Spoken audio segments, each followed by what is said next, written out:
All right, Quincy, so in terms of that one question there that you had, Bill, there's a neutral posture, there's an S posture, and there's a C posture.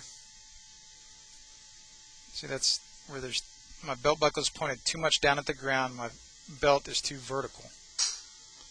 And then the C posture, my belt's too horizontal. Okay, and then here, the N posture, it's kind of the happy medium between the two. And that's pretty much where Quincy is right there. So I think that, and again, any tour player you look at, their back, their torso is going to be pretty similar to what we're seeing there for Quincy from this down the line angle. All right, and then let's see here. Yeah, this swing from both angles today. Again, that foot could be down a little more for sure.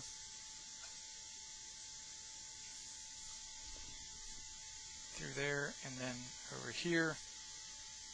Definitely not on the line yet, but it's closer than we've seen it at times, and you're hitting it pretty well. So it's feeling better, and the category 2 is the feel, and then the ball flights category 3 are getting better. So that's good news. So especially right now at the beginning of your high school season, that doesn't bother me too much, but it helps you know you can still keep trying to get there as much as possible. And then what we saw on the course, as much as possible as always,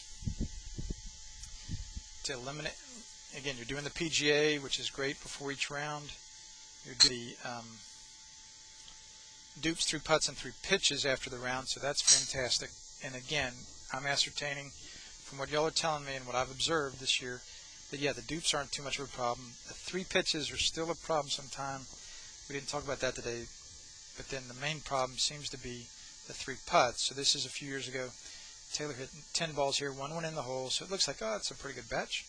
But then what happens is, when we look at it from the other angle, that he came from this angle over here on the left. These 2 are the little short ones. The other 8 were perfect. So this is where his 3 putts might come from. And then especially if you look at it from a Goodyear blimp view up above, right, on that y-axis from whence he came, the 2 little short ones, if they'd been perfect, would have been tap-ins here, like the others.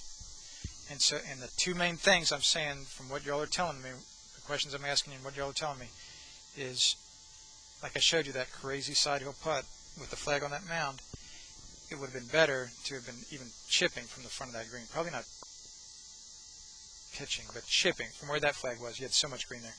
Chipping from the green or putting from somewhere up under that green instead of being putting from side hill. And even sometimes you could be pitching, and that might be better than a putt from back behind a hole somewhere. So when you're hitting your approach, try to plan it better to not leave a dastardly 2-putt. And then the second thing is really get into this real-time watching of the ball in your routine. And first learn how to do it on the 1, 2, 3 footers, and then kind of get going back to the longer putts. You don't have to go like to 4, 6, 8 feet, but do some 1, 2, 3 footers, and then go do some 30 footers, like we did. Still try to watch it, and then you can watch her for that, Bill. You can video her with your camera. You could even show it to her. You know, show her how she's turning her head and watching the ball when the ball's not there, and then hit it, and hopefully she's turning and watching the ball at the exact same pace. All right, and that'll really help get those 3 putts out of there more and more, so you can see more and more of the G's and the A's rather than the P's.